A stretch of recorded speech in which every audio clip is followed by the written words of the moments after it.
अस्सलाम वालेकुम and welcome to stock watch powered by Chase Securities and Bank of Punjab. मैं हूं हबीब खान। मैं हूं Shahbaz Ashraf. US Iran cease fire से ग्लोबल मार्केट्स को रिलीफ मिला, वहीं पाकिस्तान को डिप्लोमेटिक कामयाबी जो है हासिल हो सकी। आलमी मंजरनामे में Pakistan talk of the town है और अब आने वाले दिनों में पाकिस्तान स्टॉक मार्केट पे और हमारी इकोनॉमी पर इन तमाम तर चीज़ों का क्या इम्पैक्ट होगा, आज हम इस पर डिटेल डिस्कस करेंगे, सो स्टे ट्यून्ड। अब बात करते हैं कुछ मार्केट की परफॉर्मेंस के हवाले से। तो पिछले कुछ हफ्तों के बाद मार्केट में जो शदीद वॉलेटिलिटी थी उसके बादल हमें हटते हुए नजर आए और ओवरऑल इन्वेस्टर जो सेंटिमेंट है वो खासे पॉजिटिव रहे। 5 में से 4 दिन मार्केट पॉजिटिव जोन में रही।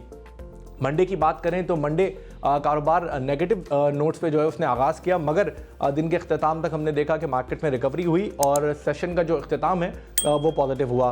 ट्यूसडे भी कुछ सेम पैटर्न था, मार्केट में कारोबार का आगाज़ नेगेटिव हुआ, मगर कारोबार के अख्ताम तक 400 से ज़ायद पॉइंट्स का इजाफा हमने देखा मार्केट में रिकॉर्ड किया गया। बट ऑन वेडनेसडे मार्केट में सबसे एक्सप्लोजिव जो है वो सेशन रहा। यूएस और ईरान के दरमियान सीज फायर की जब खबर आई तो मार्केट ने ज़बरदस्त रैली शो की। इन्वेस्टर्स कॉन्फिडेंस जो था वो हमें बड़ा इंप्रूव होता हुआ दिखाई दिया और मार्केट में बाइंग का प्रेशर इतना रहा कि 10:30 बजे के करीब मार्केट जो है वो ट्रेडिंग के लिए होल्ड की गई।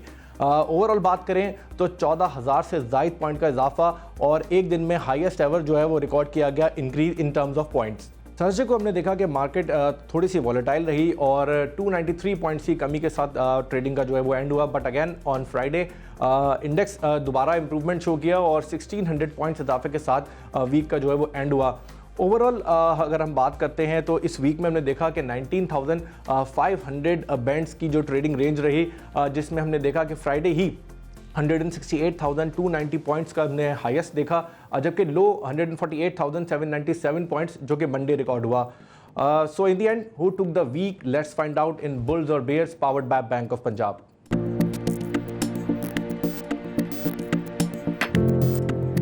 सो after 10 weeks of bears domination in the market, इस हफ्ते हमने देखा कि बुल्स का मार्केट में कमबैक हुआ और 100 इंडेक्स में 16,793 पॉइंट्स और 11.2% इजाफे के बाद 167,191 पॉइंट्स पे इंडेक्स जो है वो क्लोज हुआ। अब कुछ नज़र डालते हैं इस हफ्ते के गेनर्स और लूजर्स पर। इस हफ्ते सबसे ज़्यादा इजाफा गंधारा ऑटोमोबाइल्स के शेयर्स में रहा जो कि 27.5%, फिर Kohinoor textile mills 27.4%, maple leaf 26.4%, DG Khan cement 26.1%, जबकि फौजी सीमेंट 25.4% के साथ टॉप गेनर्स में शामिल रहे। अब नज़र डालते हैं इस हफ्ते के टॉप लूजर्स पर। पाक गल्फ लीजिंग कंपनी के शेयर्स में 3.3% की कमी रिकॉर्ड की गई। इसी तरह नेस्ले के शेयर्स में 2.3% और डॉलमेन सिटी रीट के 1.4% की कमी जो है रिकॉर्ड की गई। अब चलते हैं इस हफ्ते की बिग स्टोरी की तरफ।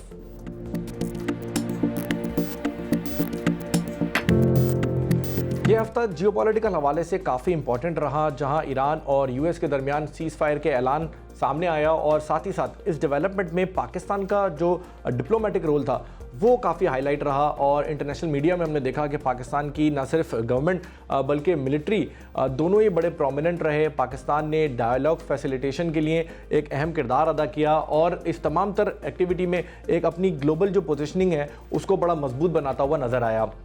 साथ ही साथ हमने देखा कि जो सीज फायर का ऐलान किया गया उसके बाद जो ग्लोबल ऑयल प्राइसेस हैं उनमें हमने देखा ऑलमोस्ट 12% की जो है वो कमी है। वो ना सिर्फ WTI में बल्कि ब्रेंट दोनों जो कि इस वक्त ग्लोबल बेंचमार्क समझे जाते हैं ऑयल के, उन दोनों की प्राइसेस में बड़ी जो है वो कमी देखी गई।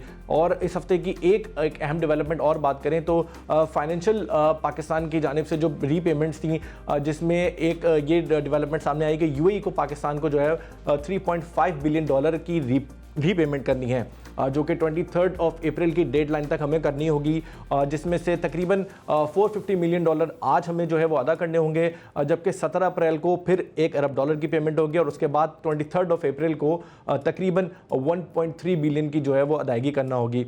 इसी तरह हमने देखा कि इसी वीक में पाकिस्तान ने यूरो बॉन्ड जो मेच्योर हुए उनकी पेमेंट की ऑलमोस्ट $1.3 बिलियन की। तो ये तमाम तर सेटलमेंट्स हैं जो पाकिस्तान ने इस वीक में किया और उसके साथ साथ आने वाले दिनों में हम ये देख रहे हैं कि इसका जो इम्पैक्ट है वो कुछ पाकिस्तान के फॉरेक्स रिजर्व्स जो हैं उन पे हम देख सकते हैं कि पड़ सकता है, क्योंकि हमने देखा कि स्टेट बैंक का जो डेटा है वो अभी हमें ये बताता है कि 27 मार्च तक जो पाकिस्तान के रिजर्व थे वो 16.4 बिलियन पर मौजूद थे। कुछ नंबर्स पे भी नज़र डाल लेते हैं। इस हफ्ते हमने देखा कि रेमिटेंसेस के नंबर्स पाकिस्तान के जो है वो मार्च के सामने आए हैं, जिसमें 3.8 बिलियन डॉलर्स की रेमिटेंसेस पाकिस्तान को मार्च के महीने में मौसूल हुई। मंथ ऑन मंथ ये 18% अप है, बट ऑन ईयर बेसिस पे 5% की हमें जो है वो कमी देखने को मिली। इसी तरह 9 मंथ्स ऑफ FY26 की बात करें तो 30.3 अरब डॉलर की रेमिटेंसेस जो हैं वो हमें मौसूल हुई हैं, 8% का इजाफा है ओवरऑल। अच्छा शहबाज, हमने देखा कि रेमिटेंसेस के नंबर्स कंटिन्यूटी के साथ बड़े पॉजिटिव नंबर्स हैं, बट मार्च में कुछ जो है वो हमने देखा कि ईयर ऑन ईयर बेसिस पे कुछ कमी आई है। ओवरऑल आप समझते हैं कि UAE और इस वक्त जो वॉर सिचुएशन जारी है, ये उसका इम्पैक्ट है, आने वाले दिनों में कुछ सूरत हाल बेहतर हो सकती है? ये नंबर्स आप ओवरऑल देखें 9 मंथ के ऑन टारगेट हैं, स्टेट बैंक का भी यही टारगेट है और आपका जो बाकी गवर्नमेंट का भी टारगेट है। आप देखिए 9 मंथ के नंबर्स तकरीबन 30.3 बिलियन डॉलर्स के हैं।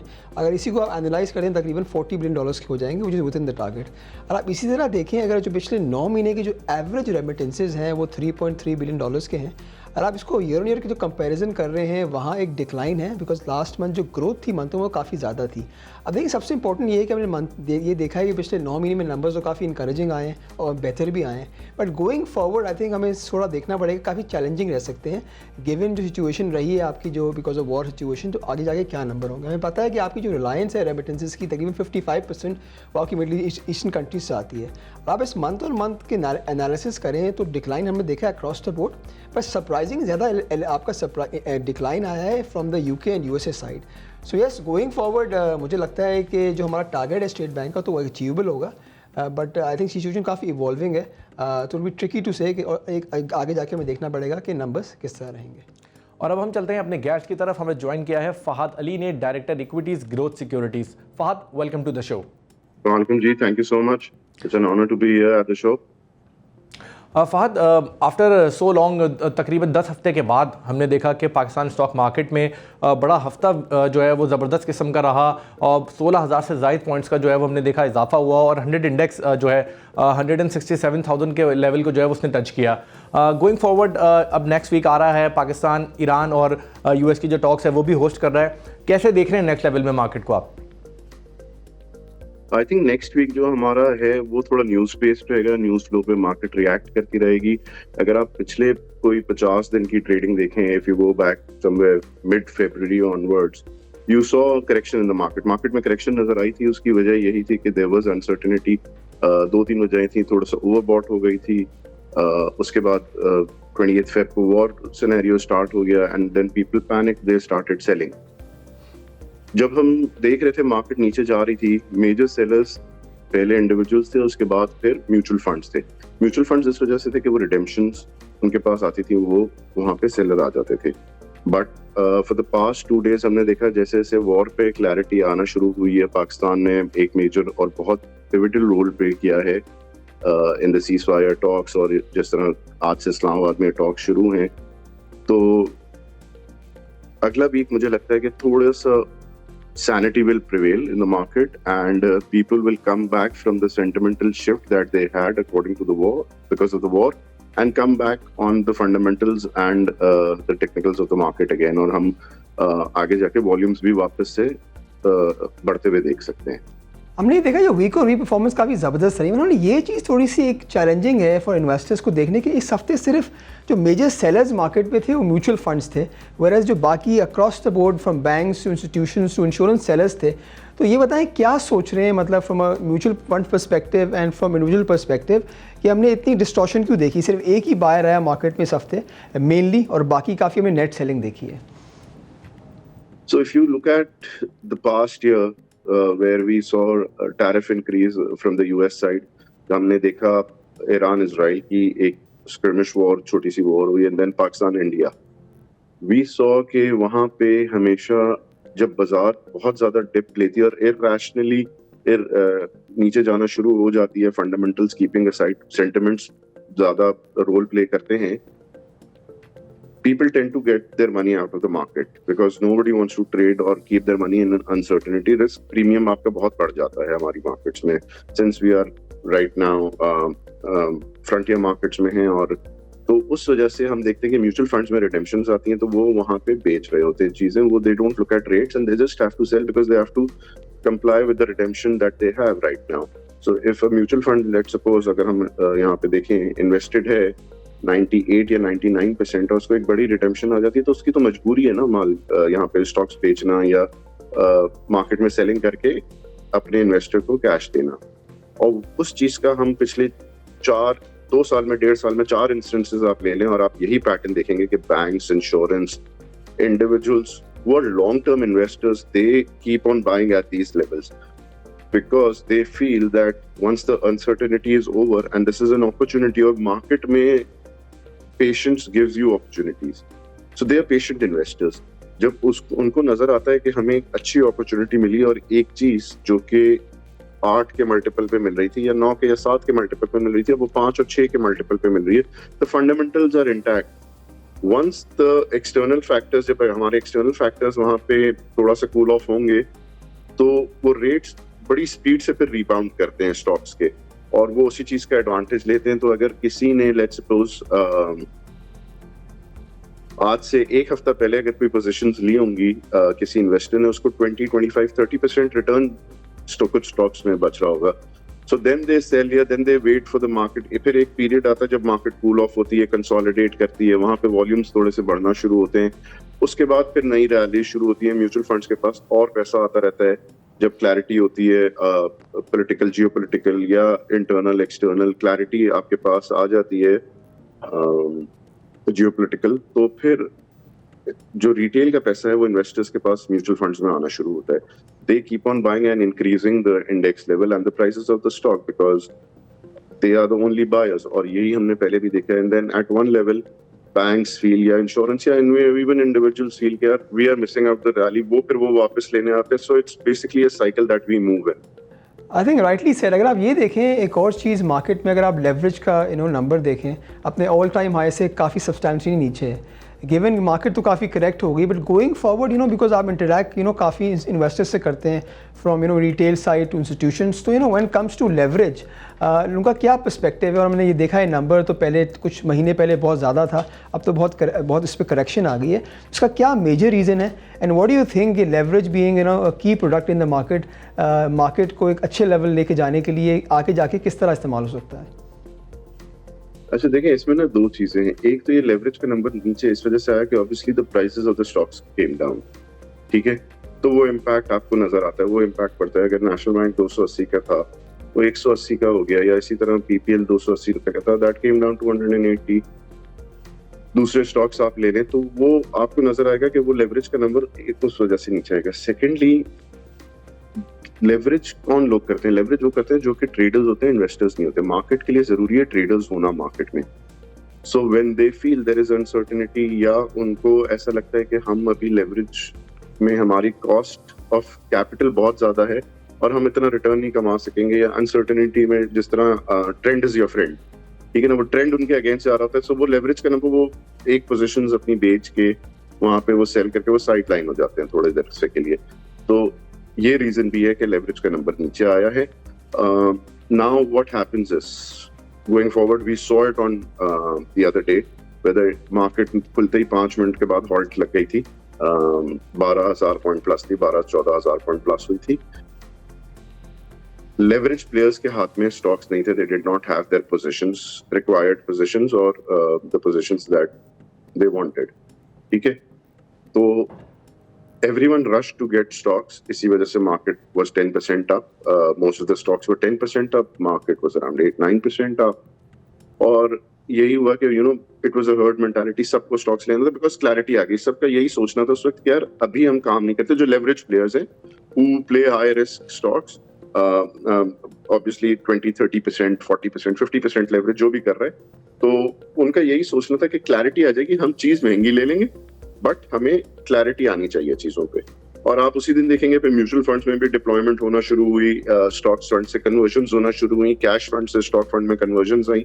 वो इसी वजह से आई कि थोड़ी सी क्लैरिटी आना शुरू हुई कि अब हमें नजर आने लगा और इन्वेस्टर्स को, ट्रेडर्स को नजर आने लगा कि ये रिजॉल्वमेंट की तरफ जा रहा है, यहाँ पे कुछ ना कुछ स्टॉक्स शुरू होंगी, and the war is now coming towards the end of, we are coming towards the end of the war. तो वहां पे फिर हमने देखा कि आपका थोड़ा सा लेवरेज का नंबर भी बढ़ा क्योंकि प्राइसेस ऑब्वियसली बढ़ी, प्लस थोड़ी नई पोजीशंस लोगों ने लेना शुरू हुई क्लैरिटी पे। सो अनसर्टेनिटी जब भी होती है आप देखेंगे कि लेवरेज का नंबर नीचे आएगा। अच्छा, एक और बताएं फ्रॉम लेवरेज पर्सपेक्टिव, हमने देखा है ये कुछ महीने पहले PSX ने दोबारा रीलॉन्च करा था कैश सेटल फ्यूचर्स। तो आई थिंक इन्वेस्टर्स जी। थोड़ा सा बता सकें कि जो आपके DSF हैं, जो आपकी नॉर्मल फ्यूचर पोजीशन होती है और आपकी जो आपकी CSF है, इसमें क्या माइनर डिफरेंसेस हैं। और मैं लेटली ये भी देखा है कि इस ऑल्दो ये लेवरेज प्रोडक्ट लॉन्च तो हो गया, बट इससे लेवल ऑफ एक्टिविटी बहुत लिमिटेड है। सो कुछ बता सकेंगे इस दोनों प्रोडक्ट्स के बारे में, स्पेशली CSF पे अगर आप फोकस करें। देखिए, I think it's an excellent product launched by the stock exchange. The only problem that we have is investor education and investor awareness. अब जाके हमारे पास 5.5-6 लाख 8 लाख अकाउंट्स हो गए होंगे मैक्स, यूआईएन्स जिसको हम कहते हैं, unique identification numbers, people who trade in the market. उससे पहले 2.5-3 लाख पर ही हम काफी सालों तक घूम रहे थे। ठीक है, आप एक प्रोडक्ट लॉन्च करते हैं, उसकी अवेयरनेस सेशंस आप करना शुरू करते हैं, then you need market makers. Obviously DSF एक पुराना प्रोडक्ट है। उस पहले मैं आपको डिफरेंस बता देता हूँ। सो कैश सेटल फ्यूचर में होता यह है कि let's suppose for the month of April मैंने कोई पोजीशन ली। अब जब अप्रैल का फ्यूचर कॉन्ट्रैक्ट खत्म हो रहा होगा लास्ट फ्राइडे ऑफ अप्रैल, वो मेरी पोजीशन वहां लिक्विडेट हो जाएगी, मैं उसको रोल ओवर नहीं कर सकता। सो आइदर प्रॉफिट हो या लॉस हो, वो वहां लिक्विडेट हो जाएगी। वेयरएज डिलीवरेबल फ्यूचर में मेरे पास ऑप्शन होता है उसको रोल ओवर करने का। सो उसमें मार्केट मेकर्स होते हैं। ऑब्वियसली आपने देखा होगा मंथ एंड पे, the last week of the month, जब रोल ओवर शुरू होता है, you see a lot of volumes in future markets as well, क्योंकि there are financers there who are comfortable with that product right now, और वो उस पे काम कर रहे होते हैं। वो फॉर एग्जांपल अप्रैल मई की बात करें, अगर अप्रैल जब खत्म हो रहा होगा, वो अप्रैल की पोजीशन आपको बेच रहे होंगे और मई आपसे ले रहे होंगे। They will be making a certain spread, a fixed return on that, जिसकी वजह से वो फाइनेंसर वहां पे आते हैं, जिसको हम डिलीवरेबल फ्यूचर्स में कहते हैं। कैश सेटल फ्यूचर्स अभी तक पब्लिक में मेरा ख्याल है अवेयरनेस इतनी ज्यादा नहीं आई है और इतना ज्यादा उसको मार्केट नहीं किया गया है, जो कि आगे जाके करेगा। बिकॉज आई थिंक हमारी मार्केट, अगर आप पाकिस्तान स्टॉक एक्सचेंज लें, इट हैज ग्रेट पोटेंशियल। मसला यही है कि इसमें मार्केट सही नहीं होती हैं चीजें, नए प्रोडक्ट्स आते हैं, वो नए प्रोडक्ट्स चलते नहीं है।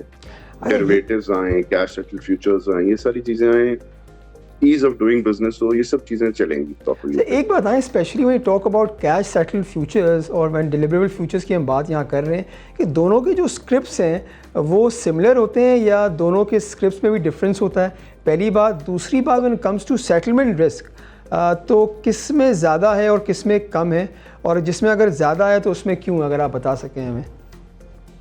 आई थिंक सेटलमेंट रिस्क दोनों में इक्वल है, there is no difference in that.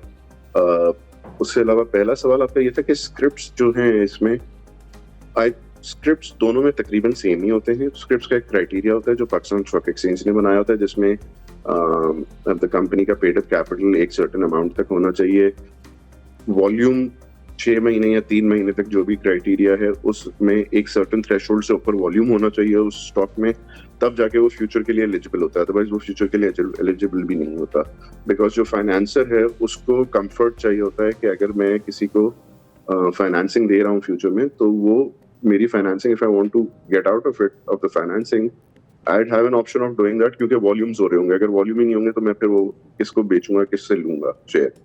तो दैट्स अ मेजर कंसर्न जो होता है। बट आई थिंक के फ्यूचर के स्क्रिप्ट्स DSF और CSF दोनों में सेम होते हैं।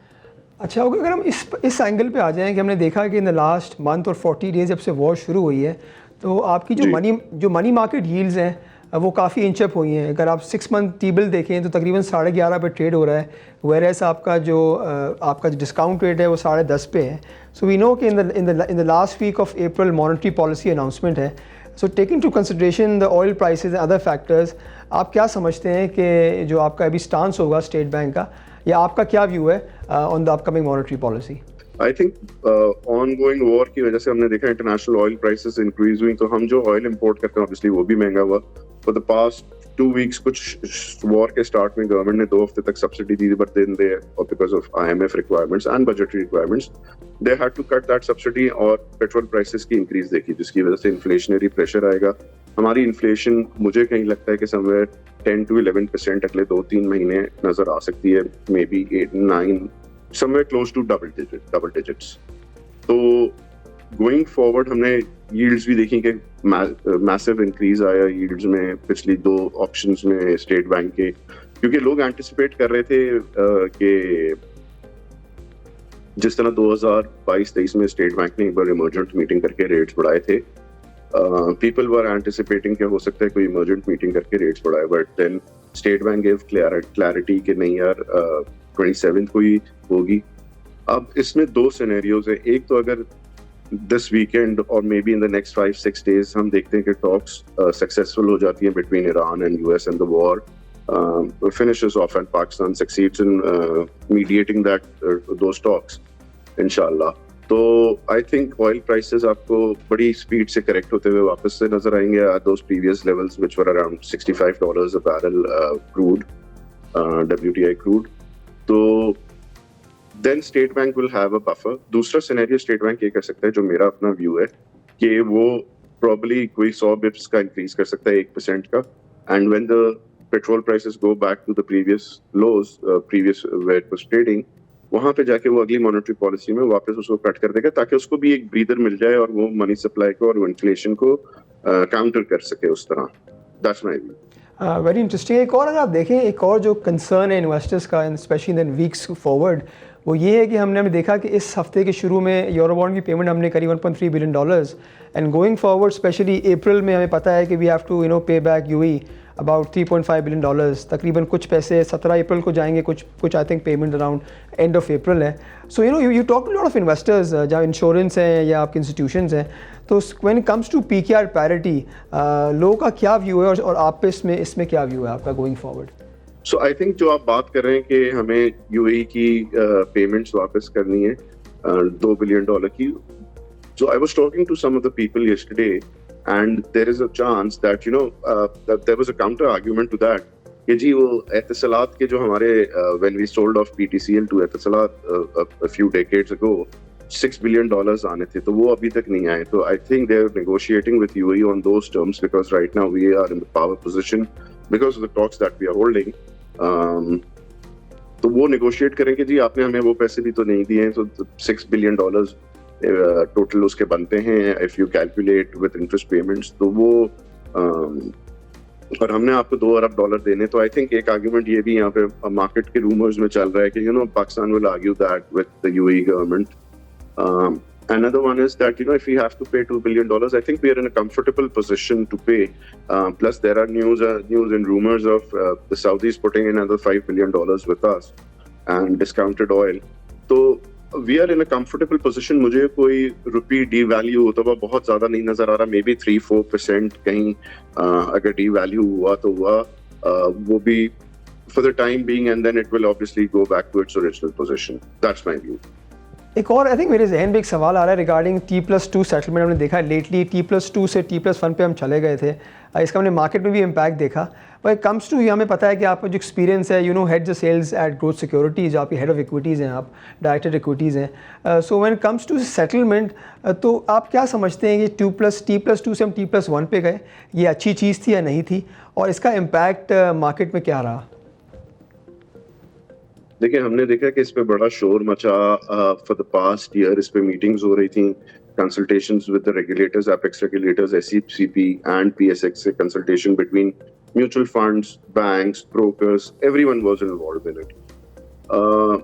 थोड़ा जल्दी कर दिया गया, but now it's been done, right. थोड़ा जल्दी इससे कर दिया गया क्योंकि बैंकिंग सिस्टम को, म्यूचुअल फंड सिस्टम को, ब्रोकर्स को, पेमेंट्स को, सबको अलाइन कर लेना चाहिए था पहले। That's my view of it, humble view. But ये नहीं हुआ, ब्रोकर्स पे ये हो गया कि T+1 करना है। नाउ व्हाट हैपेंस इज कि मेरे पास आज एक हाई नेटवर्थ इन्वेस्टर आता है और 3:15 बजे $1 अरब के शेयर्स लेके चला जाता है, उसकी सेटलमेंट कल है। Now I have to arrange and clear national clearing system by 11 AM। अगर उसका चेक मेरे पास 10 बजे भी नहीं आता, क्लाइंट का 11, 11:30, 12 बजे आता है, बिकॉज ऑब्वियसली प्रोसेसेस होते हैं कि जी वो चेक साइन होंगे, राइडर लेके आएगा, ऑनलाइन सिस्टम अभी इतना हमारा इक्विप नहीं है कि बिलियन रुपए की पेमेंट करते हैं। बैंक में जाएगा या उसको RTGS की इंस्ट्रक्शंस जाएंगी, उसमें बैंक टाइम लेगा, वो अपनी पेमेंट्स अरेंज करेगा, वो अपनी बुक सही करेगा पहले, so that takes time obviously. So यहाँ पे थोड़ा सा प्रॉब्लम आया लोगों को, but if we align the banking system, the mutual fund industry and the brokers all together in the sense कि let's suppose कि आपका mutual fund में redemption या पैसे डालने का कट ऑफ टाइम 3 बजे तक का है फॉर द डे। अगर आपको उस दिन की नैफ चाहिए तो उसका टाइम आप 1 बजे तक कर दें, बिकॉज देन वो भी पेमेंट आपको रिलीज आसानी से कर देंगे। वो जब पेमेंट रिलीज करेंगे तो आगे चला जाएगा। दूसरा ये कि ब्रोकर्स तो चले मैनेज कर लेते, but the cost of doing business goes up, right? कि लेट्स सपोज मेरे पास पेमेंट लेट आई एक क्लाइंट की, उसी दिन आ गई, बट लेट आई या next day I, let's suppose next day credit हुई, T+1 की बजाय T+2 पे पेमेंट की क्लाइंट ने, और मैंने आगे पेमेंट नेशनल क्लियरिंग को कर दिया। अब वो एक दिन की फाइनेंसिंग कॉस्ट तो एज अ ब्रोकर मुझे लग रही है ना। तो I think the apex regulators, this is my view, should make it mandatory और शुड हैव अ थिंग कि जी ये जो पेमेंट्स लेट आती हैं उस पर आप ब्रोकर को तो मैंडेटरी होगा कि उस पर लेट पेमेंट चार्जेस लगा दें जो उसको कॉस्ट आ रही है to the client. So that will happen, broker की कॉस्ट कम रहेगी, बिजनेस फीजिबल रहेगा, clients will align in payments, ये सारी चीजें आपकी बेहतर हो जाएंगी। Because अब now going back from T1 to T2 again, that will take time, that will take procedures, operational उसके अंदर मसले आएंगे। तो इस वजह से मुझे लगता है कि अब आपको going forward आगे चलना चाहिए T+1 पर ही अब आप रहें और आप उसको बेहतर करें, आप अपने सिस्टम्स बेहतर करें, आप अपने ऑपरेशनल प्रोसेसेस बेहतर कर लें। That's more important right now then. अच्छा, one last question from my side. अगर आप देखें, टेक इन टू कंसिडरेशन जो मार्केट अभी चली, हमने ये देखा है कि जो प्री वॉर लेवल्स थे उस वक्त उससे नो मार्केट रिवर्ट होकर दोबारा उस लेवल्स पे या उससे ऊपर चले गई है। तो take into consideration the macro economic indicators and everything, और सिचुएशन थोड़ी सी फ्रेजाइल है। आप क्या इन्वेस्टर्स को क्या यहाँ देंगे, इस लेवल पर इन्वेस्टर्स को क्या करना चाहिए? एंड सेकेंडली मोस्ट इंपॉर्टेंट कि आपके यहाँ टॉप पिक्स क्या होंगे? So I think going forward, every dip will be a buying opportunity. Fundamentals same है, result season भी आगे है. Obviously, when the war starts to get resolved और regional हालात बेहतर हो जाते हैं हमारे, तो मुझे लगता है कि going forward market will perform. Dips पे opportunities आपको मिलती रहेंगी, accumulate करने की, buy करने की.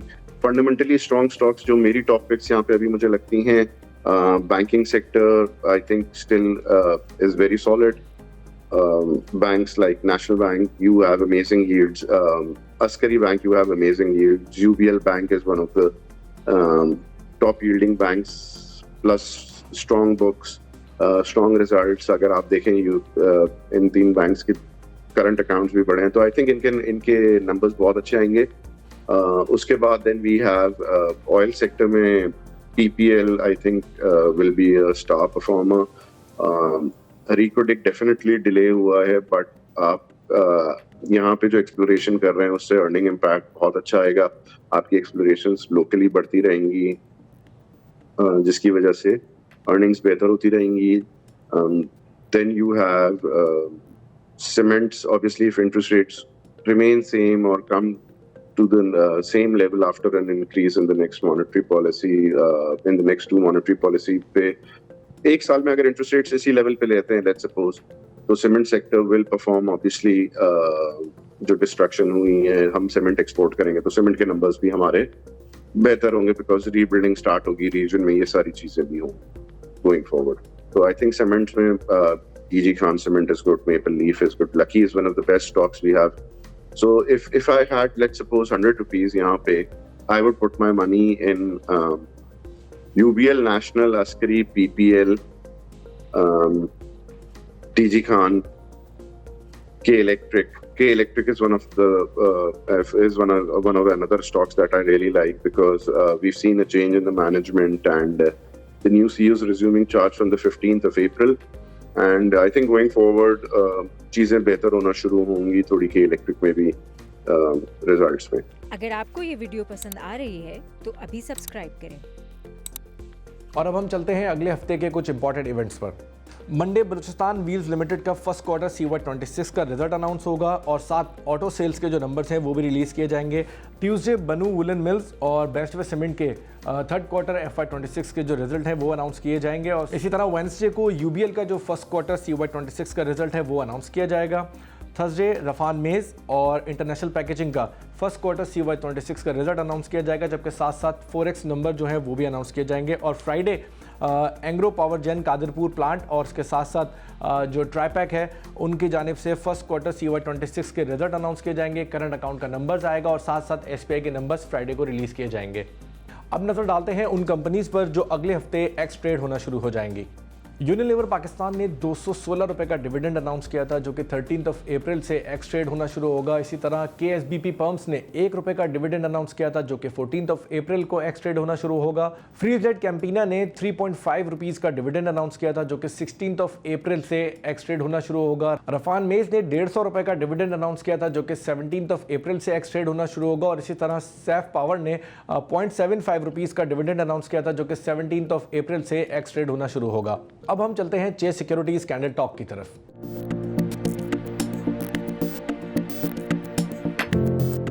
हमें ज्वाइन किया है शर्जील अहमद ने, जो कि टेक्निकल एनालिस्ट हैं चेस सिक्योरिटीज में। Sharjeel, welcome to the show. Thank you Habib for having me. अच्छा शर्जील, हमने देखा कि ये वीक बड़ा ज़बरदस्त रहा पाकिस्तान स्टॉक मार्केट के लिए आफ्टर US ईरान जो सीज़ फायर की अनाउंसमेंट की गई, और हमने देखा मोर देन 16,000 पॉइंट्स का इजाफा है। गोइंग फॉरवर्ड अब जो नेक्स्ट वीक है, पॉजिटिव टॉक्स अभी चल रही हैं, कैसे देख रहे हैं आप? बिल्कुल, आई थिंक ये वीक हमने काफ़ी टाइम बाद एक अच्छा बुलिश वीक देखा, जहाँ पे मार्केट ने एक अच्छी अपसाइड के साथ क्लोज करा नियर 167,200 के लेवल्स।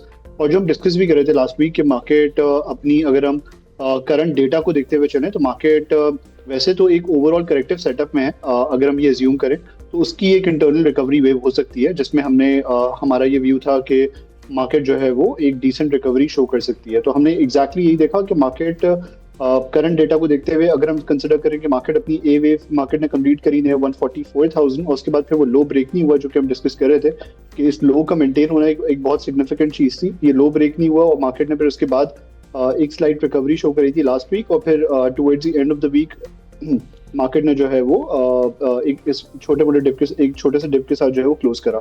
फिर इस वीक की शुरुआत हमने एक स्लाइटली पॉजिटिव नोट पर होती हुई देखी, और फिर उसके बाद हमने सीज फायर के बाद मार्केट में एक अच्छी अपसाइड देखी, जहां पे मार्केट ने एक सेशन के अंदर ऑलमोस्ट 14,000 पॉइंट्स की जो है वो रैली शो करी। अब ये ओवरऑल एक रिकवरी वेव है, जिसका हमने डिस्कस करा था कि 162,000 एक रेजिस्टेंस लेवल हमने डिस्कस करा था नियर 158,000, जो कि मार्केट की 200 मूविंग एवरेज थी। हम ये डिस्कस कर रहे थे कि मार्केट के लिए ये गोइंग फॉरवर्ड एक बहुत सिग्निफिकेंट मूविंग एवरेज रहेगी।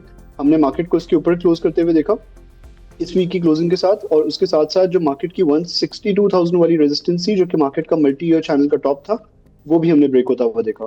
तो मार्केट ने इन दोनों सिग्निफिकेंट लेवल्स को ब्रेक करके 167,200 के लेवल्स के करीब जो है वो क्लोज करा है। अब हमारा यहाँ से ये व्यू है कि मार्केट में शॉर्ट टर्म पर्सपेक्टिव से अगर देखें तो मार्केट का 162,000 का जो ये एक ब्रेकआउट हुआ है, ये रेजिस्टेंस ब्रेक हुई है जो मार्केट ने चैनल के ऊपर क्लोज करा है, इस पर्टिकुलर रेजिस्टेंस को, ये सपोर्ट को अब मेंटेन करना, जो कि अब सपोर्ट बन गई है, उसको मेंटेन करना जो है वो काफी क्रूशियल रहेगा।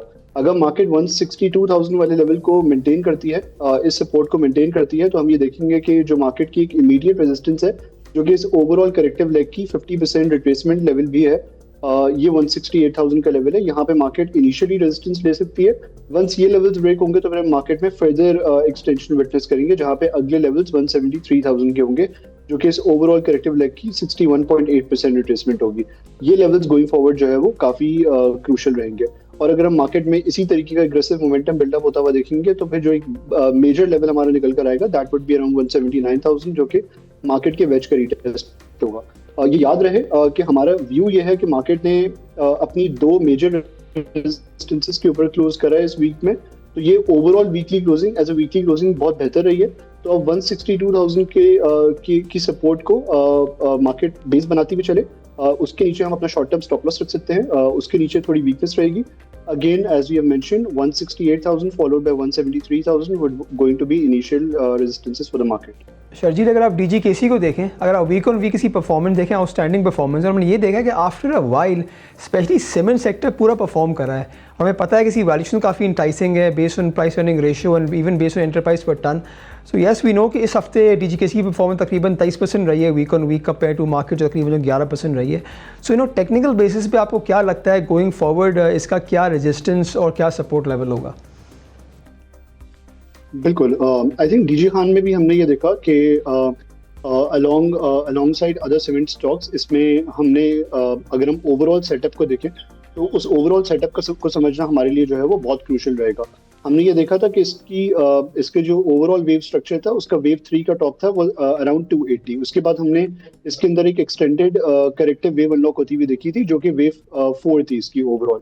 इस वेव 4 में इसमें हमने प्रॉपर एबीसी की फॉर्म में करेक्शन देखी और इसने जो सी का बॉटम डिफाइन करा ये इसने 149 से 150 के जोन में डिफाइन करा जो कि इसका एक काफी क्रूशियल असेंडिंग चैनल था जिसको रीटेस्ट करते हुए इसने जो है वो डिफाइन करा।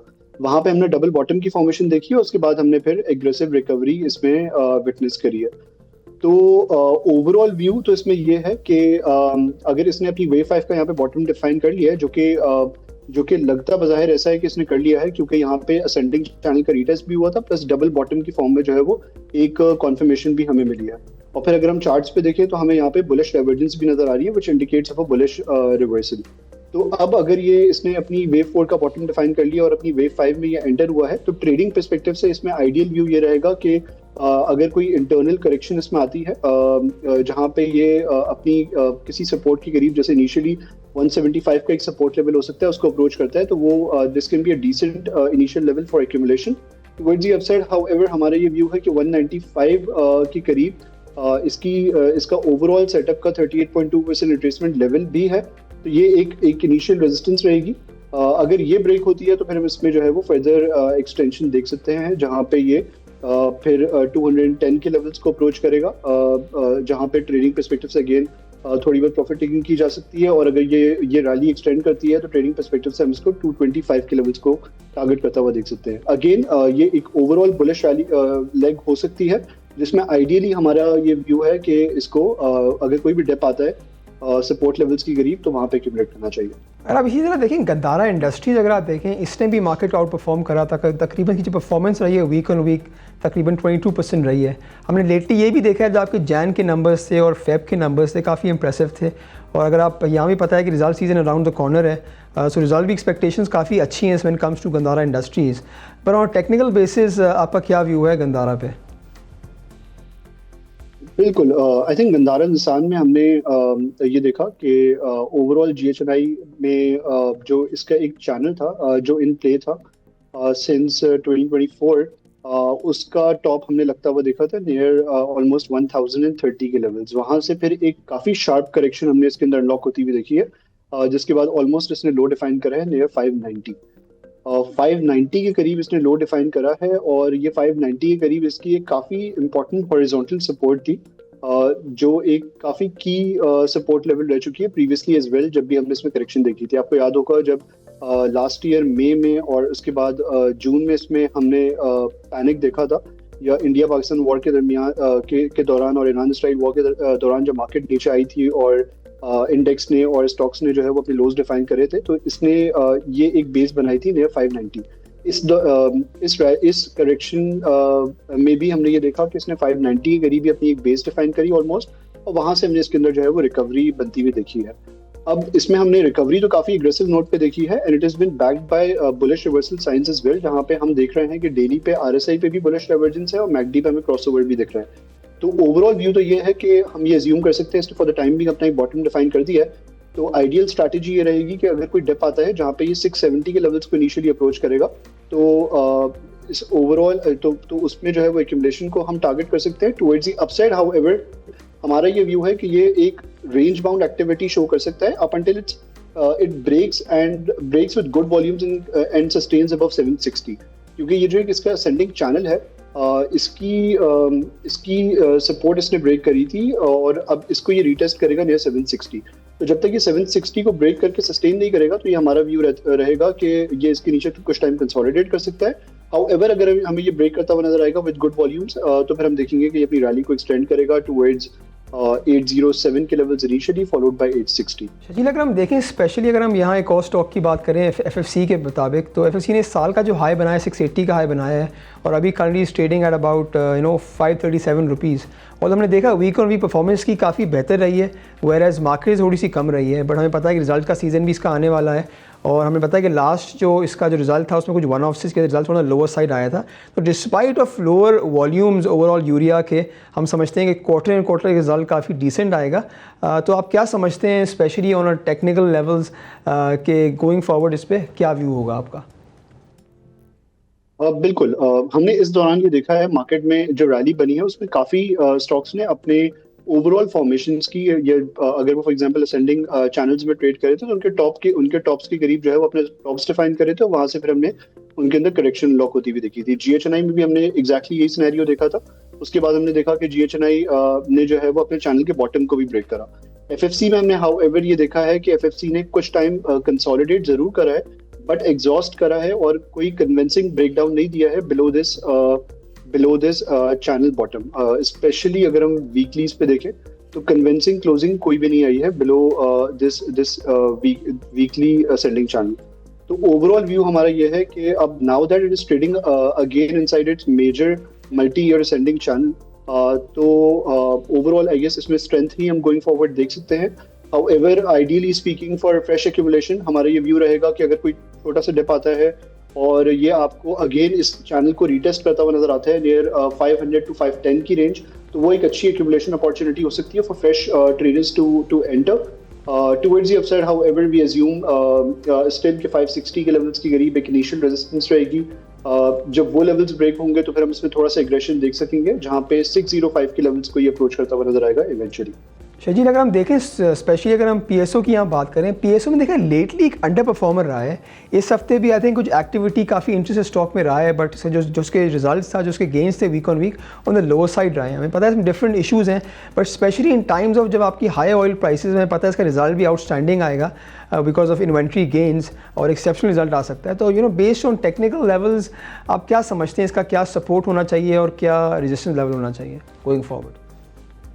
बिल्कुल, आई थिंक हमने अपने प्रीवियस सेशंस में भी पीएसओ को कवर करा था जहां पे हमारा ये व्यू था कि PSO was in its corrective wave. इसने वेव 5 का टॉप डिफाइन करा था नियर 500, उसके 507 ऑलमोस्ट। उसके बाद हमने इसके अंदर एक करेक्टिव वेव अनलॉक होती हुई देखी थी और जिसपे हमारा ये व्यू बनता था कि इसका एक असेंडिंग चैनल, इसकी एक असेंडिंग चैनल फॉर्मेशन थी जिसका retest we were expecting around 330 to 335 की रेंज।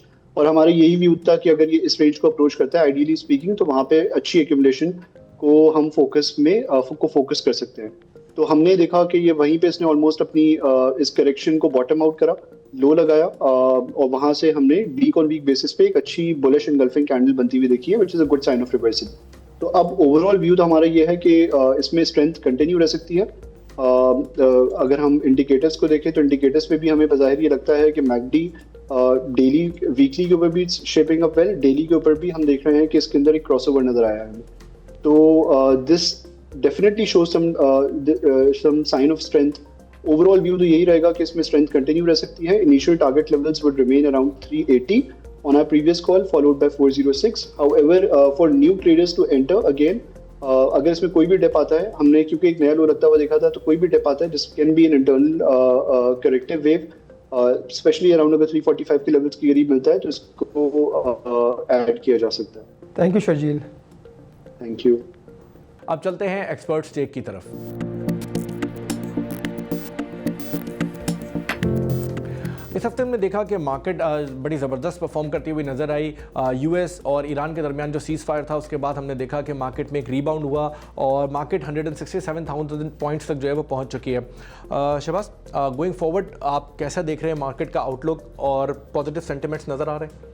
अगर आप ये देखें जो प्री वॉर जो इंडेक्स का लेवल था, आई थिंक उसको तो लेवल ने इंडेक्स को ब्रीच कर दिया है। ओवरऑल सेंटिमेंट आई थिंक काफ़ी पॉजिटिव है, बट हाउएवर नेक्स्ट वीक की जो मार्केट की मूवमेंट है वो डिपेंड करेगी कि जो आपकी नेगोशिएशन है बिटवीन यूएस एंड ईरान वो किस तरह जा रही है। उसको अगर वो पॉजिटिव होगी तो मार्केट थोड़ा पॉजिटिव रिएक्ट करेगी। आई थिंक जो नेक्स्ट वीक के दो की इवेंट्स हैं, आई थिंक एक तो सबसे इंपॉर्टेंट है कि आपकी जो पेमेंट्स हैं और यूवी की जो रीपेमेंट है वो towards the end of the week होगी, तो उस तरह किस तरह टैकल होता है। और एक और इंपॉर्टेंट जो आई थिंक जो ट्रिगर मार्केट को आ सकता है अगले हफ्ते वो ये है कि they are rumours in the market कि Saudi Arabia might announce some package जिसकी वजह से आपको सपोर्ट मिल जाए रुपी को। और आई थिंक दो और चीज़ें इंपॉर्टेंट जो next week corporate result action भी शुरू हो रहा है। कुछ रिजल्ट आई थिंक वेडनेसडे को यूबीएल का रिजल्ट है जो काफ़ी बड़ा रिजल्ट है, और फिर अब एचबीएल का भी है जो फ्राइडे को है। सो आई थिंक इंपॉर्टेंट ये है आप वैल्यूएशंस को देखें। आप इस तरह देखें कि मार्केट जब करेक्ट हो रही थी उस वक्त वैल्यूएशन तकरीबन प्राइस टू अर्निंग 5.56 टाइम चले गए थे। फिर हमने ये देखा इस हफ्ते मार्केट 11 से 12% बढ़ गई है, तो वैल्यूएशंस अभी 6 से 7 टाइम्स हो गए, तो अभी भी काफ़ी अट्रैक्टिव हैं। सो आई थिंक इन्वेस्टर्स का फोकस ये होना चाहिए वैल्यूएशंस को देखें, ये देखें अभी भी जो स्टॉक्स काफ़ी अट्रैक्टिव है उस पर फोकस करें। सो अभी भी अगर आप इस तरह देखें तो जो आपका सीमेंट सेक्टर है, आपका बैंकिंग सेक्टर वो अट्रैक्टिव है। येस वी नो कि नेक्स्ट वीक की जो आपकी मार्केट की जो मूवमेंट है, जो सेंटिमेंट है, वो डिराइव करेगा आपका जो आपकी जो जियोपॉलिटिकल सेंटिमेंट्स हैं, but overall I think investors का फोकस होना चाहिए ऑन वैल्यूएशंस और उसी स्टॉक्स में काम करें जो फंडामेंटली साउंड है and are providing double dividend yield. Thank you so much Shahbaz. तो ये था इस हफ्ते का stock watch. Until next time, अल्लाह हाफिज़।